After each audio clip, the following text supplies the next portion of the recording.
Баяғы заманда кең далада бір отбасы өмір сүріпті. Әкесі жауынгер, анасы мейірімді әйел екен. Олар көптен күткен тұңғыш ұлын дүниеге келіп, атын Жоламан деп қойыпты.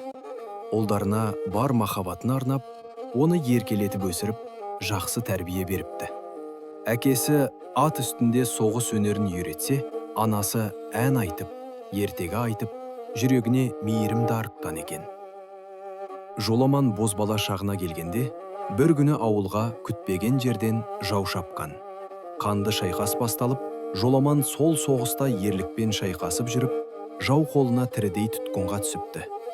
Жаулар оны өлтірмей, одан да ауыр тағдыр дайындайды. Мәңгүрт етпек болады. Бұл адамды есінен, өткеннен, кегінен айыру үшін жасалатын ежелгі зұлым тәсіл еді. Олар Жоламанның басын тықырлап қырып, жас тайлақтың мойын терісін суға шылап, сол дымқыл теріні бастың үстінен кигізіп, таспа баумен қатты буады. Күннің аптап ыстығында ол тері кеуіп, тартыла бастайды. Шаш қайта өсіп, қатайған түйе терісін тесе алмай, артқа қайтып, баланың басын тесіп, кері миға сұғынады. Жоламан шөл, аштық, бас сүйегін жаншып жатқан азап арасында бірнеше күн есінен адасып, ақыры бәрін ұмытады. Тілі күрмеледі, көзі жанарынан айырылады. Тек иә мен жоқты ғана ажырата алатын меңзең пендеге айналады. Жау оның есімі, шыққан тегі, ата-анасы, тіпті өз аты Жоламан екенін ұмыттырып, енді оны қара жұмысқа салады. Одан кейін оны құл ретінде шөл далада кие бағуға жібереді. Арада бір жыл өткенде, ауылдан өтіп бара жатқан жолаушылар қайғыдан тозып отырған анаға, пәлен деген жерде құм ішіндегі шөл далада бір топ құл тие бағып жүр екен. Соның ішінде бір жалаң аяқ қазаққа ұқсайтын жас жігіт бар. Көзі ботадай, бірақ сөйлей алмайды. Жын ұрғандай меңзең жүр. Әлде біреулер оны мәңгүрт деп атайды депті. Сол сәтте ана жүрегінің дүрсілі үдей түсіп, әлгі баланың өзінің ұлы екенін сезеді.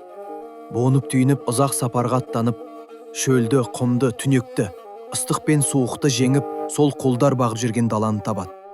Бір жартастың тасасына тығылып отырып, баласына қарап, оның жүрісінен, түрінен, дене сымбатынан таниды. Иә, бұл оның Жоламан еді. Ана ақырын жақындап, Жоламан балам дейді. Бірақ жігіт селт етпейді. Көзінде өмірдің оты жоқ, жанарында таным жоқ. Ана оған баяғыда өзі ұнататын бидай көжемен талқан дайындап береді. Балам, есіңде ме, бала кезде үйіміздің жанында ағын су болатын. Сен сол судан шықпайтынсың. Әкеңнің аты Тұранбай. Ол саған садақ атуды үйреткен. Әкең Құралайды көзге атқан мерген болатын. Мен шешеңмін ғой балам, деп сөйлейді. Бірақ жігіт бір нүктеге қадалып қарап отырады. Ол тіпті ана сөзінің мәнін ұқпайды. Анасы жылап оның басындағы тері кепешін жұлып тастамақ болады. Бірақ жігіт анасының қолын басындағы кепешке жақындатпай, жоқ деп шегіне береді. Сол сәтте алыстан келе жатқан қожайындарын көріп, ана тас арасына тығылады. Қожайындар баладан, «Мына жақта біреу жүрген сияқты еді. Әлгі әйел кім?» деп сұрайды. Жоламан иығын көтеріп, «Білмеймін, керіп, мен сенің анаңмын» деп айтты дейді.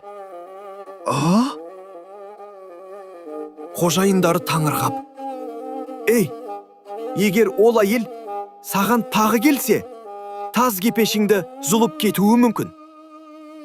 Мына садақты ал да, қайтып келсе ат» деп бұйырады.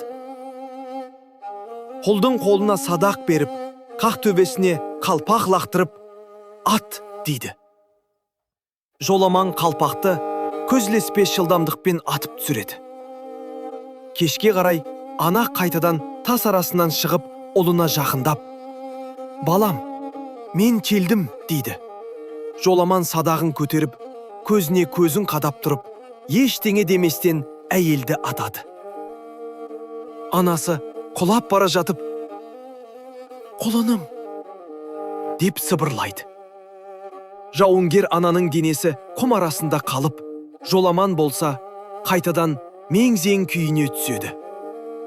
Бірақ дәл сол сәтте оның көзінен бір тамшы жас домалап түсікті.